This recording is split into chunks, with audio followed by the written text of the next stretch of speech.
Hello friends, मैं सुरुचि BPSC Gurukul 1 में आपका स्वागत करती हूँ। आज हम देखेंगे पॉलिटी का जो पीटी 365 विजन आईएएस का आता है, जो 2024 के लिए जो एग्ज़ाम आ रहा है यूपीएससी का, उसके लिए बहुत इंपॉर्टेंट है और उसका टॉपिक है आज न्यायपालिका।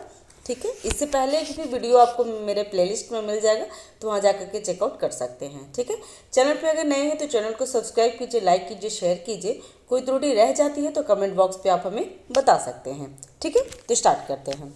न्यायिक नियुक्ति तो सुर्खियों में क्यों है, इसके बारे में जान लेते हैं।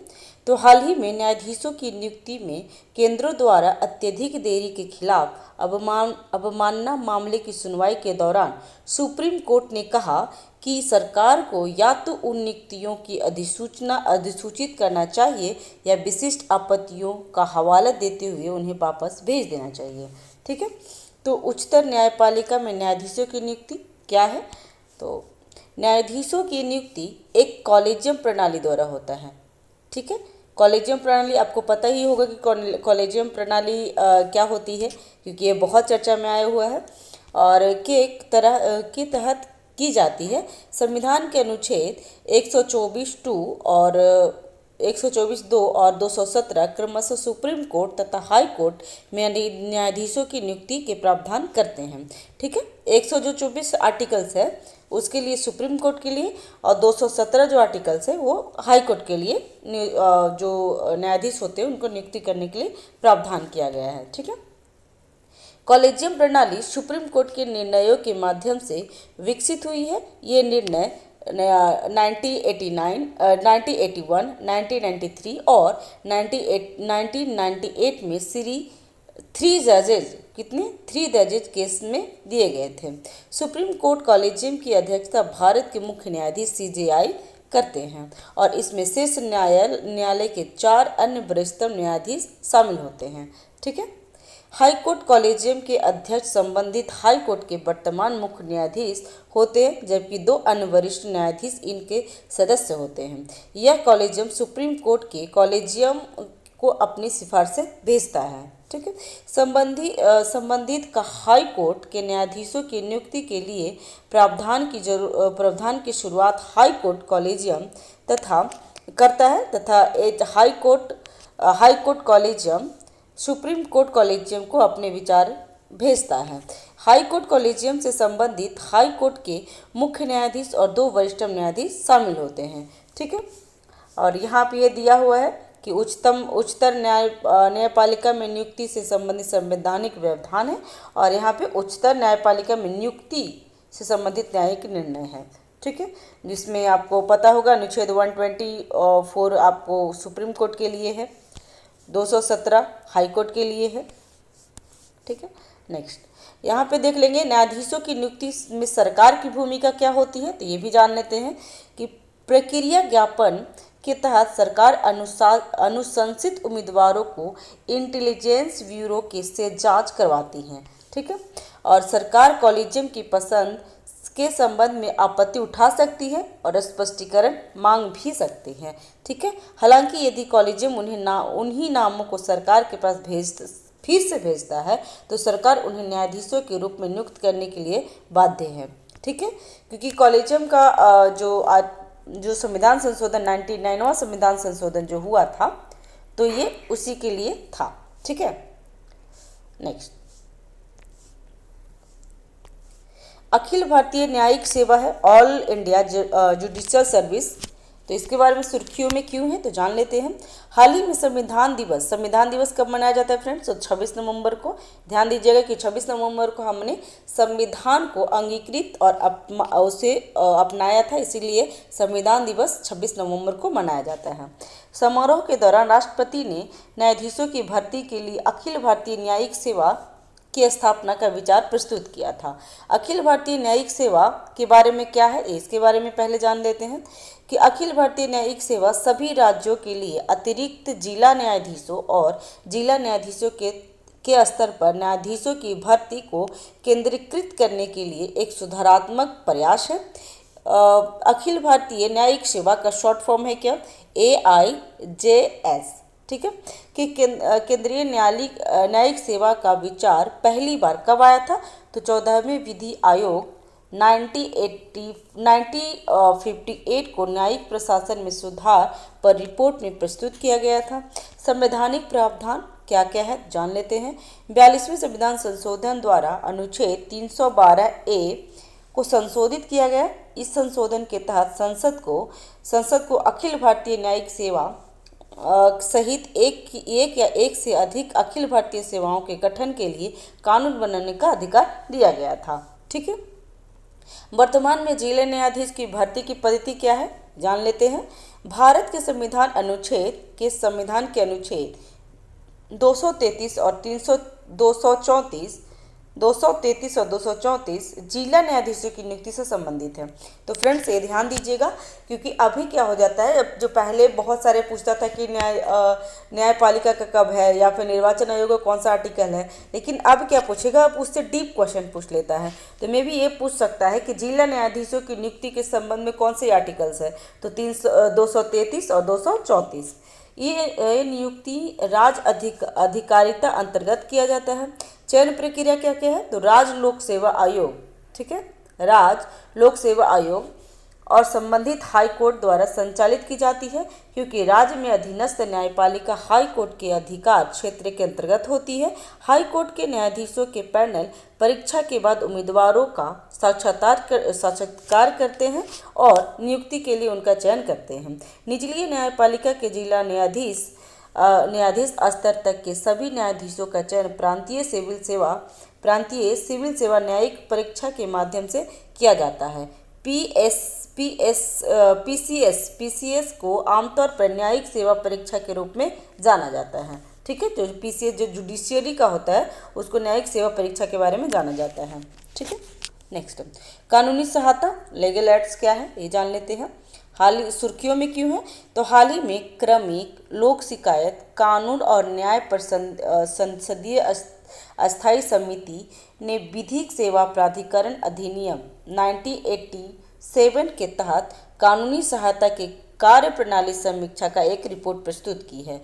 कानूनी सहायता क्या क्या है, तो कानूनी सहायता का तात्पर्य उन गरीब और जरूरतमंद लोगों को मुफ्त कानून सेवा प्रदान करना है जो किसी भी अदालत में अपने केस को जारी रखने के लिए वकील की फीस का खर्च वहन नहीं कर सकते। ठीक है, भारत में कानूनी सहायता के लिए शुरुआत की गई पहले क्या क्या है, तो जान लेते हैं।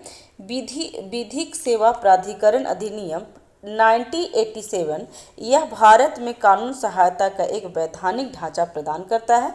कौन सा है वैधानिक ढांचा प्रदान करता है, तो विधिक सेवा प्राधिकरण अधिनियम 1987। ठीक है, इस अधिनियम के तहत राष्ट्रीय, राज्य और जिला स्तर पर क्रमशः राष्ट्रीय विधिक सेवा प्राधिकरण, राज्य विधि सेवा प्राधिकरण और तथा जिला विधिक सेवा प्राधिकरण का गठन का प्रावधान किया गया है। तो कौन सा आर्टिकल से कौन सा ये जो प्राधिकरण है, तो ये ध्यान दीजिएगा 1987 में आया था।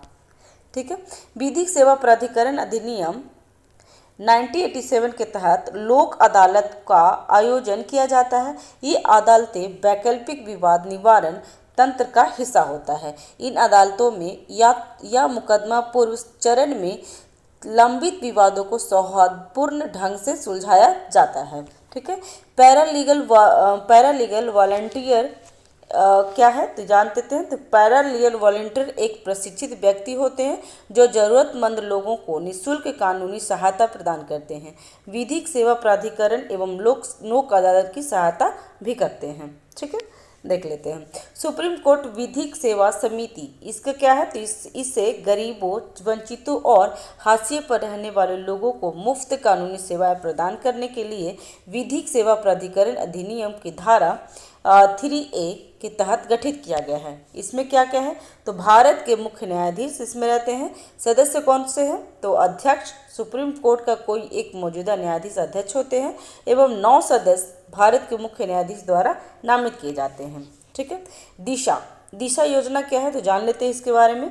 तो यह योजना इस योजना को न्याय विभाग ने शुरू किया था। तो सबसे पहले ये पूछ सकते हैं कि दिशा योजना क्या है, तो न्याय विभाग ने शुरू किया था दिशा योजना को। इसका उद्देश्य क्या क्या है, तो प्रौद्योगिकी के उपयोग के जरिए लोगों के बीच जागरूकता का प्रसार करना, साथ ही जनता के लिए सरलीकृत सूचना, शिक्षा और संचार और सामग्री विकसित करना है। इस योजना को निम्नलिखित घटक कौन से हैं, तो देख लेते हैं। न्याय बंधु में क्या है, तो निःशुल्क कानूनी सेवा प्रदान करने के लिए एक अखिल भारतीय फ्रेमवर्क तैयार करना है। टेली लॉ, सामान्य सेवा केंद्र के माध्यम से जरूरतमंद हाशिए पर स्थित लोगों को कानूनी सहायता के लिए वकीलों के पैनल से जोड़ना है। कानूनी सहायता और कानूनी जागरूकता कार्यक्रम क्या है, तो समाज के कमजोर वर्ग को उनकी कानूनी अधिकार और हक के बारे में जानकारी प्राप्त करने में सक्षम बनाना है। ठीक है, यहाँ पे जो देखते हैं पे राष्ट्रीय विधिक सेवा प्राधिकरण के बारे में है, तो ये पढ़ लेते हैं। उत्पत्ति कब हुई थी, तो इसका गठन विधिक सेवा प्राधिकरण अधिनियम 1987 में के तहत हुआ था। संरचना क्या क्या था, तो भारत के मुख्य न्यायाधीश सीजेआई और इसके संरक्षण के रूप में कार्य करते हैं। सुप्रीम कोर्ट का एक सेवारत या सेवानिवृत्त न्यायाधीश इस प्राधिकरण के कार्यकारी अध्यक्ष के रूप में नियुक्त होते हैं, कार्य करते हैं। कार्य क्या क्या है इसका, तो यह समाज के कमजोर वर्गों को निःशुल्क कानूनी सेवाएं प्रदान करता है और विवादों के सौहार्दपूर्ण समाधान के लिए लोक अदालत का आयोजन करता है। विधिक सेवा प्राधिकरण अधिनियम 1987 की धारा 12 के तहत निम्नलिखित व्यक्तियों की निःशुल्क सहायता के लिए पात्र होते, तो कौन सा है, तो एक महिला या बालक, अनुसूचित जाति एसटी या अनुसूचित जनजाति एससी या एसटी का सदस्य, औद्योगिक मजदूर, दिव्यांग व्यक्ति या कस्टडी में व्यक्ति। इसके अलावा वह व्यक्ति जिनकी वार्षिक आय कितना होगा, तो 1 लाख रुपए से कम है या उसके द्वारा निर्धारित स्तर से कम है। सुप्रीम कोर्ट के मामले में यह राशि 5 लाख रुपए है। ठीक है, नेक्स्ट यहाँ पे देख लेते हैं न्यायिक मित्र योजना क्या है। योजना से बहुत एग्जाम में आता है, तो न्याय मित्र योजना के तहत इसे 2017 में शुरू किया गया था। ठीक है, न्याय मित्र योजना 2017 में शुरू किया गया था। इसका उद्देश्य वादियों को कानूनी सहायता प्रदान करके 10 साल से अधिक पुराने लंबित अदालती मामलों का निपटारा करने में जिला न्यायपालिका को सहायता प्रदान करना है।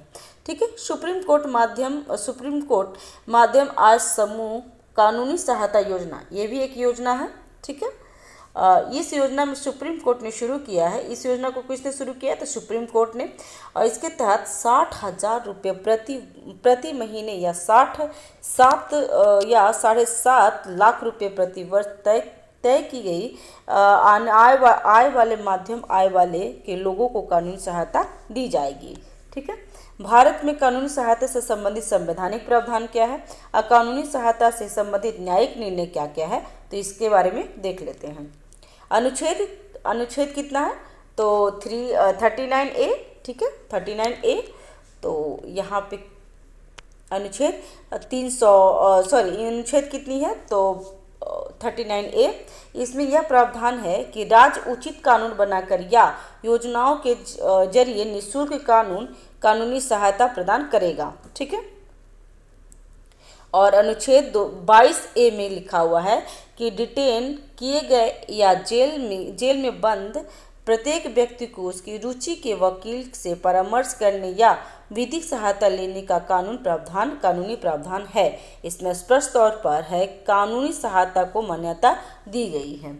और यहाँ पे न्यायिक निर्णय में क्या है, तो M.H.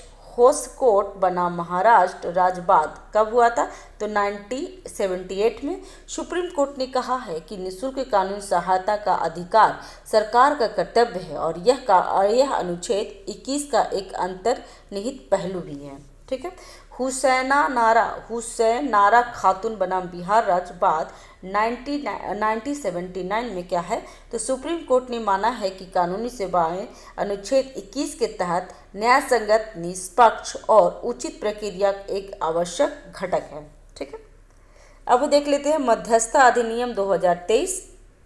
तो सुर्खियों में क्यों है, तो भारत के राष्ट्रपति ने हाल ही में पारित मध्यस्थता विधेयक 2023 को मंजूरी दे दी है। ठीक है, अब यह विधेयक कानून बन गया है। इसका उद्देश्य क्या क्या है? तो इसका उद्देश्य भारत में मध्यस्थता को वैकल्पिक विवाद समाधान के एक पसंदीदा तरीके के रूप में बढ़ावा देना है।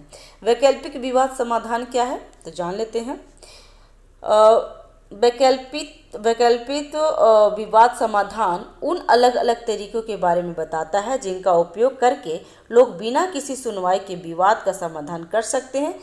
देख लेते हैं। भारत में वैकल्पिक विवाद समाधान बढ़ावा देने के लिए उठाए गए अन्य कदम क्या क्या हैं? तो भारतीय मध्यस्थता परिषद की स्थापना के लिए मध्यस्थता और सुलह अधिनियम 1996 तथा मध्यस्थता और सुलह संशोधन अधिनियम 2019 पारित किए गए हैं। विधिक विधेयक पर प्राधिकरण अधिनियम 1987 में लागू किया गया था। ठीक है, संस्थागत मध्यस्थता की सुविधा हेतु NDIAC की स्थापना के लिए नई दिल्ली अंतर्राष्ट्रीय मध्यस्थता केंद्र अधिनियम 2019 पारित किया गया था। वाणिज्य न्यायालय अधिनियम 2015 वाणिज्य विवादों के निपटने के लिए वाणिज्य न्यायालयों का प्रावधान करता है। मध्यस्थता के परिणाम स्वरूप होने वाले अंतर्राष्ट्रीय समाधान समझौते के लिए मध्यस्थता पर सिंगापुर कन्वेंशन एक यूनिफॉर्म और सक्षम फ्रेमवर्क है। सुलह में क्या है? इसके तहत तटस्थ तृतीय पक्ष द्वारा संबंधित पक्षकारों से प्राप्त सूचना के आधार पर बातचीत कर समाधान के विकल्प प्रदान किए जाते हैं। ध्यान दीजिएगा फ्रेंड्स, ऐसे मैप करके अगर आप मेंस में आप लिखते हैं ना तो काफ़ी आपको इम्प्रूवमेंट काफ़ी आप इसमें नंबर गेन कर सकते हैं। ठीक है, समझौता वार्ता निगोशिएशन क्या है? तो यह पारंपरिक रूप से संबंधित पक्षकारों और उनके वकील के बीच प्रत्यक्ष आधार पर संपन्न होता है। इसमें तटस्थ तृतीय पक्ष भी शामिल नहीं होते हैं। ठीक है, तो निगोशिएशन में तृतीय पक्ष शामिल नहीं होते हैं।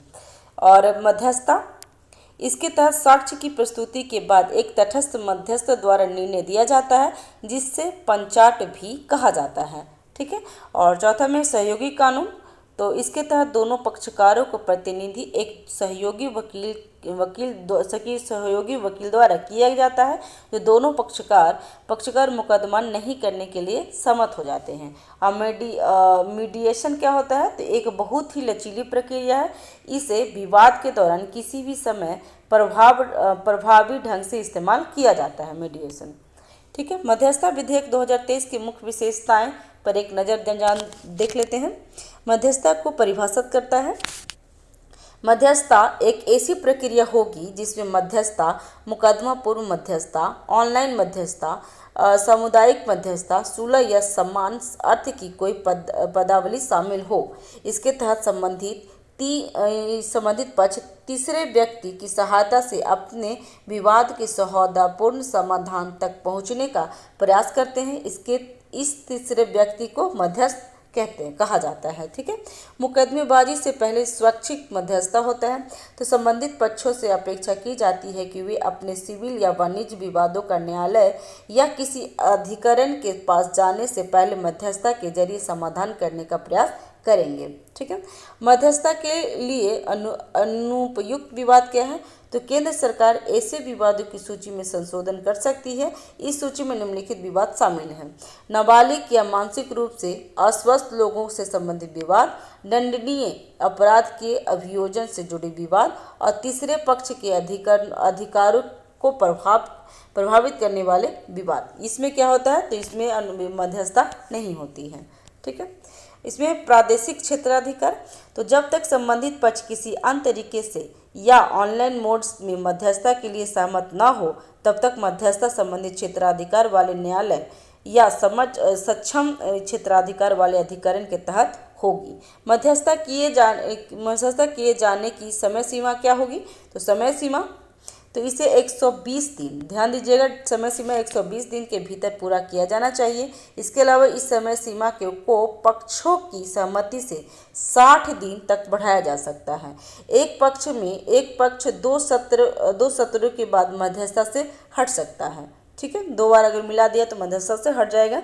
न्यायालय से संबंधित मध्यस्थता सुप्रीम कोर्ट या हाई कोर्ट द्वारा बनाए गए नियमों के अनुसार ही की जानी चाहिए। ठीक है, भारतीय मध्यस्थता परिषद की स्थापना कब हुई थी?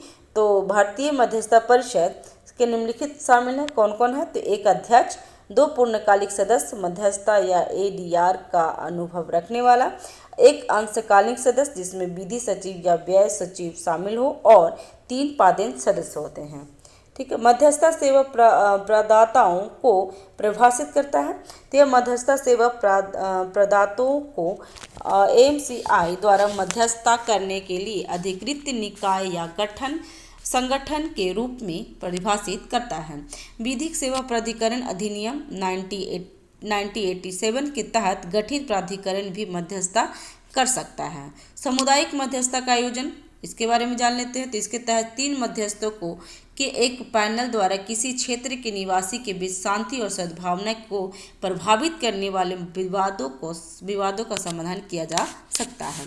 लागू होना या परिवर्तनीय, तो मध्यस्थता द्वारा किए गए समझौते न्यायालय के निर्णयों के समान ही बाध्यकारी और परिवर्तनीय होंगे। हालांकि मध्यस्थता के फैसले को 90 दिनों के भीतर सक्षम न्यायालय में चुनौती दी जा सकती है। मध्यस्थता द्वारा किए गए समाधान को धोखाधड़ी, भ्रष्टाचार, छिद्रूपण और मध्यस्थता के लिए अनुपयुक्त विवादों के आधार पर चुनौती दी जा सकती है।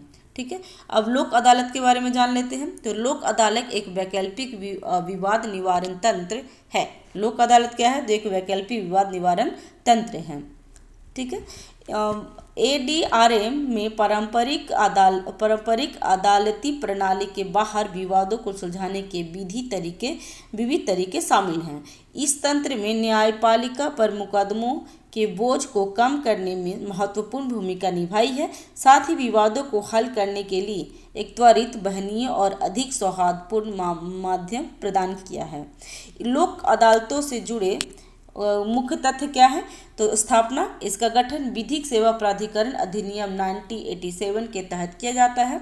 स्तर है किसका? इसका गठन अलग अलग स्तरों पर किया गया है, अर्थात राष्ट्रीय लोक अदालत, राष्ट्रीय प्राधिकरण स्तर, उच्च न्यायालय स्तर, जिला न्यायालय स्तर और तालुका स्तर पर किया गया है। राष्ट्रीय स्तर की लोक अदालतें नियमित अंतराल पर आयोजित की जाती है। इस स्तर पर एक ही दिन में पूरे देश में लोक अदालतें आयोजित की जाती हैं। ठीक है, मोबाइल लोक अदालतों का भी आयोजन किया जाता है। ठीक है, क्षेत्राधिकार क्या है मोबाइल लोक अदालतों का? तो लोक अदालतें न्यायालयों में लंबित विवाद मामलों या मुकदमे के पहले के चरण के मामले में सुनवाई करते हैं। अधिकार क्षेत्र में आने वाली मामला क्या क्या है? तो सिविल मामले, वैवाहिक विवाद, भूमि विवाद, बंटवारा संपत्ति संबंधी विवाद, श्रम विवाद आदि तथा ऐसे मामले जो गंभीर प्रकृति के नहीं होते हैं। शक्तियाँ क्या क्या है? तो लोक अदालतों को वही शक्तियाँ प्राप्त है जो सिविल प्रक्रिया संहिता 1908 के तहत किसी सिविल न्यायालय को मिली हुई है। इनके निर्णय अंतिम होते हैं और सभी पक्षों पर बाध्यकारी होते हैं। इनके निर्णयों के विरुद्ध किसी भी न्यायालय में कोई अपील नहीं की जा सकती है। तो देख लेते हैं इसमें बारे में। अभी एक है मॉडल जेल अधिनियम 2023, तो इसके बारे में है जान लेते हैं कि क्या है ये। तो सुर्खियों में क्यों है मॉडल जेल अधिनियम, तो जान लेते हैं इसके बारे में फ्रेंड्स। अगर चैनल पर अगर नए हैं तो चैनल को सब्सक्राइब कीजिए, लाइक कीजिए, शेयर कीजिए। कोई त्रुटि रह जाती है तो कमेंट बॉक्स पे आप हमें बता सकते हैं। तो केंद्र सरकार ने एक विस्तृत मॉडल जेल अधिनियम 2023 तैयार किया है। किसने तैयार किया? तो केंद्र सरकार ने। यह आज़ादी के पहले से लागू जेल अधिनियम 1894 का स्थान लेगा। मॉडल जेल अधिनियम 2023 के अंतर्गत कौन कौन से उपबंध शामिल है, तो देख लेते हैं। अच्छे आचार को प्रोत्साहन करना, कैदियों को पेरोल व फरलो पर रिहा करने तथा सजा में कमी करने के लिए प्रावधान किए गए हैं। पेरोल किसी कैदी को सशर्त रिहा करने की एक प्रणाली है। इसमें एक निश्चित समयावधि के लिए सजा को निलंबित कर दिया जाता है। लंबी अवधि के कारावास के मामले में कैदी को फरलो पर भी रिहा किया जाता है। किसी कैदी को दी गई फरलो की अवधि को उसकी सजा में कमी के रूप में माना जाता है। ठीक है। जमानत बेल, जमानत का आज से किसी अपराधी मामले में अभियुक्त किसी अस्थायी रिहाई से है। जमानत उस अवधि के लिए दी जाती है जब मामला कोर्ट में लंबित हो अथवा निर्णय को ऊपरी अदालत में चुनौती दी गई हो। इसके लिए एक निश्चित धनराशि न्यायालय में जमा करनी होती है। ठीक है। सुधार और पुनर्वास करना, तो कैदियों के प्रति दृष्टिकोण में परिवर्तन लाना तथा कैदियों को व्यावसायिक प्रशिक्षण प्रदान करना और उनका कौशल विकास करना होता है। बेहतर रक्षा और सुरक्षा के लिए तो महिलाओं और ट्रांसजेंडर कैदियों के लिए अलग अलग जेल की व्यवस्था का प्रावधान किया गया है। जेल प्रशासक में प्रौद्योगिकी के उपयोग का प्रावधान किया गया है। इसमें उच्च सुरक्षा वाली जेलों की स्थापना करना भी शामिल है। अन्य उपाय क्या क्या हैं, तो खुली एवं अर्ध खुली जेलों के लिए प्रावधान किए गए हैं। अदालतों में वीडियो कॉन्फ्रेंसिंग के जरिए कैदियों की सुनवाई करने जैसे प्रावधान भी किए गए हैं। ठीक है। और ये जेल अधिनियम 1894 के साथ साथ जेल कानून 1900 एवं बंदी स्थानांतरण अधिनियम 1950 की भी समीक्षा की गई है। इसके प्रासंगिक प्रावधानों को मॉडल अधिनियम में शामिल किया गया है। जेल अधिनियम 1894 के बारे में क्या है, तो ये जान लेते हैं। तो 1894 का जेल अधिनियम भारत में जेलों के प्रबंधन और उनके प्रशासन से संबंधित पहला कानून है। तो 1894 में क्या है जेल अधिनियम, तो ये पहला कानून था। 1836 में लॉर्ड मैकाले द्वारा जेल अनुशासन समिति, किसके द्वारा, तो लॉर्ड मैकाले द्वारा, कब, तो 1836 में जेल अनुशासन समिति का गठन किया गया था। इस समिति की सिफारिश के आधार पर ही इस कानून को पारित किया गया था। ठीक है। इस कानून के अनुसार जेल वह स्थान है जिसका उपयोग कैदियों को अस्थायी या अस्थायी रूप से कैद में रखने के लिए किया गया है। इस परिभाषा में पुलिस कस्टडी यानी पुलिस थाने या सहायक जेलों को शामिल नहीं किया गया है। इसमें कैदियों के लिए रोजगार, उनके स्वास्थ्य और उनसे मिलने हेतु आने वाले लोगों से जुड़े प्रावधान किए गए हैं। ठीक है। जेल से संबंधित संवैधानिक एवं कानूनी सुरक्षा क्या उपाय है और कैदियों के अधिकार को संबंधित न्यायिक निर्णय क्या है, तो ये जान लेते हैं दोनों। तो 7वीं अनुसूची में क्या है, तो जेल उसमें निरुद्ध व्यक्ति कैदी सूची की प्रविष्टि 4 के तहत राज्य सूची का एक विषय है। तो कैदी क्या है, तो कैदी राज्य सूची का विषय है। जेलों व कैदियों का प्रशासन और प्रबंधन संबंधित राज्य सरकारों की जिम्मेदारी है। तो जान लीजिएगा कि जो जेल में जितने जो कैदी होते हैं वो राज्य सरकार के अंदर में आते हैं। अनुच्छेद 39A में क्या है, तो इसमें अभियुक्तों को निःशुल्क कानूनी सहायता सेवाएं प्रदान करने के संवैधानिक अधिकारों का उल्लंघन है। ठीक है। अन्य महत्वपूर्ण कानून कौन कौन है, तो कैदियों का प्रत्यावर्तन अधिनियम 2003, अपराधियों प्रक्रिया पहचान अधिनियम 2022 आदि। ठीक है। मोहम्मद गियासुद्दीन बनाम आंध्र प्रदेश राज्य विवाद है जो 1977 में हुआ था। तो सुप्रीम कोर्ट ने अस्पतालों की स्थापना और जेलों में बंद कैदियों के इलाज के महत्व पर मजबूती से समर्थन किया था। ठीक है। प्रेम शंकर बनाम दिल्ली प्रशासनवाद 1980 में सुप्रीम कोर्ट ने माना कि किसी व्यक्ति के हाथ पैर को बेड़ी जंजीर से बांधने की कोई अनिवार्यता नहीं है।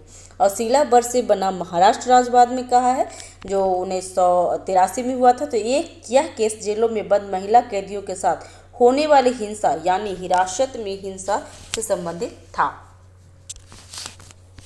ठीक है। अन्य महत्वपूर्ण सुर्खियां क्या क्या है, तो अनुच्छेद 142 के तहत क्या हुआ है, तो जान लेते हैं इसके बारे में। सुप्रीम कोर्ट ने निर्णय दिया है कि वह अनुच्छेद 142 के तहत किसी दंपति के तलाक को सीधे मंजूरी दे सकता है। तो ये बहुत इंपॉर्टेंट है। ठीक है। ये चर्चा में भी रहा था कि 142 के तहत वह अनुच्छेद 142 के तहत किसी दंपति के तलाक को सीधे मंजूरी दे सकता है। सुप्रीम कोर्ट ने अपने निर्णय में कहा है कि यदि पति पत्नी का रिश्ता इतना खराब हो चुका है कि अब सुलह होने की संभावना बची ही न हो, तब वह हिंदू विवाह अधिनियम 1955 के तहत निर्धारित अवधि की प्रतीक्षा किए बिना सीधे तलाक की मंजूरी दे सकता है। ठीक है। अनुच्छेद 142 में अनुच्छेद 142 ने सुप्रीम कोर्ट को अधिकार दिया है कि वह दो पक्षों के बीच ऐसी स्थिति में पूर्ण न्याय करे जहां कभी कभी कानून या विधान कोई समाधान नहीं दे सकता। अनुच्छेद 142 के तहत प्रदत्त शक्तियां अपनी प्रकृति में व्यापक है। इस कारण सुप्रीम कोर्ट ने अपने अलग अलग निर्णयों के तहत इसके दायरे और सीमा को परिभाषित किया है। ठीक है। हाँ, अभी है वचन विबंधन का सिद्धांत। तो अग्निपथ योजना से संबंधित एक सुनवाई में वादी के वचन विबंधन सिद्धांत का हवाला दिया गया है। ये उतना इम्पोर्टेंट नहीं है, इसका कुछ इम्पोर्टेंट नहीं है। ठीक। हाँ, नारी अदालत के बारे में थोड़ी सी पढ़ लेते हैं, क्योंकि फास्ट ट्रैक स्पेशल कोर्ट्स, इसके बारे में थोड़ा सा देख लेते हैं कि फास्ट ट्रैक क्या है। तो केंद्रीय मंत्री ने फास्ट ट्रैक स्पेशल कोर्ट का योजना 31 मार्च 2026 तक जारी रखने की मंजूरी दे दी है। ठीक है। और नारी अदालत योजना नारी अदालत क्या है, तो नारी अदालत जो योजना मिशन शक्ति के तहत सबल उप योजना का एक हिस्सा है। यह महिला और बाल विकास मंत्रालय के अधीन संचालित होता है। मिशन शक्ति का लक्ष्य महिलाओं की सुरक्षा, रक्षा और सशक्तिकरण को मजबूत करना है। ठीक है। नारी अदालत में क्या है, तो ग्राम पंचायत स्तर पर महिलाओं द्वारा सम्मान किए जाने वाले एक कम जघन्य प्रकृति के मामले, उत्पीड़न, अधिकारों में कटौती आदि को हल करने के लिए महिलाओं को एक वैकल्पिक शिकायत निवारण तंत्र प्रदान करती हैं। ठीक है। नेक्स्ट, ये सब इम्पोर्टेंट नहीं है फ्रेंड्स। ठीक है। इंडिया जस्टिस रिपोर्ट में जान लेंगे। तो इंडिया जस्टिस रिपोर्ट क्या है, तीसरा संस्करण है। इस रिपोर्ट में टाटा ट्रस्ट ने इस रिपोर्ट को किसने जारी करता है, तो टाटा ट्रस्ट ने। और इसे centre for social justice, Daksh Vidhi, centre for legal policies जैसे नई नागरिक समाज संगठन के प्रतिनिधियों के सहयोग से जारी किया जाता है। तो इम्पोर्टेंट नहीं है। ठीक है फ्रेंड्स। ठीक है। अगर चैनल पे नए हैं तो चैनल को सब्सक्राइब कीजिए, लाइक कीजिए, शेयर कीजिए। कोई त्रुटि रह जाती है तो कमेंट बॉक्स पे आप हमें बता सकते हैं। तो नेक्स्ट टॉपिक में देख लेंगे चुनाव में क्या क्या चेंज हुई है उसके बारे में। Thank you. फिलहाल के लिए थैंक यू।